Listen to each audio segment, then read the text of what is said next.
Ayatollah খামেনির মরদেহবাহী coffin উন্মোচন করল Iran. গত ফেব্রুয়ারিতে যুক্তরাষ্ট্র ইসরায়েলের যৌথ হামলায় সপরিবারে নিহত হন ইরানের সর্বোচ্চ নেতা আয়াতুল্লাহ আলী খামেনি। 4 মাস প্রতীক্ষার পর অবশেষে জনসমক্ষে তার মরদেহ। শেষ বিদায়ে বাবার জানাজাতে থাকবেন কে মোস্তফা খামেনি? বিস্তারিত থাকছে ডেস্ক রিপোর্টে। গত ফেব্রুয়ারিতে যুক্তরাষ্ট্র ইসরায়েলের যৌথ হামলায় সপরিবারে নিহত হন ইরানের সর্বোচ্চ নেতা আয়াতুল্লাহ আলী খামেনি। 4 মাস প্রতীক্ষার পর অবশেষে জনসম্মুখে তার মরদেহ। শুক্রবার তেহরানের ইমাম খোমেনি গ্রান্ট মুসাল্লায় নেওয়া হয় জাতীয় পতাকায় মোড়ানো তার কফিন। খামেনির পাশাপাশি একই হামলায় প্রাণ হারানোর তার মেয়ে, জামাতা, পুত্র এবং 14 মাস বয়সী নাতনির কফিনও রাখা হয় সেখানেই।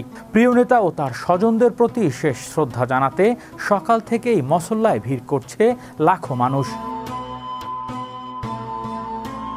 ইরানের 47 বছরের ইতিহাসে খামেনির বিদায়কে অন্যতম বড় ঐতিহাসিক ও রাজনৈতিক মোড় হিসেবে দেখা হচ্ছে।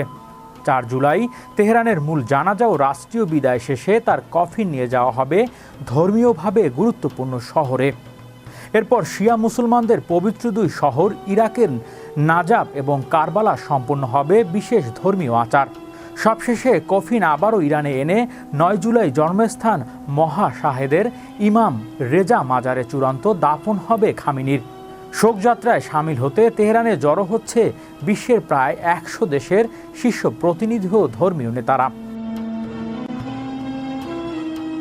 পাকিস্তানের প্রধানমন্ত্রী শাহবাজ শরীফ, চীনের হে ইউই, ভারতের প্রতিনিধি দল এবং বাংলাদেশ থেকে স্পিকার হাফিজউদ্দিন আহমেদ সহ বিশ্ব নেতারা এই অনুষ্ঠানে যোগ দিচ্ছেন।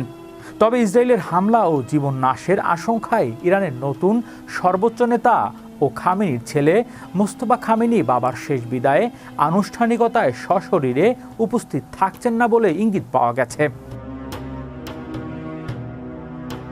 হৃদয় আশিস, বিশ্ব বাংলা 24 নিউজ ডেস্ক।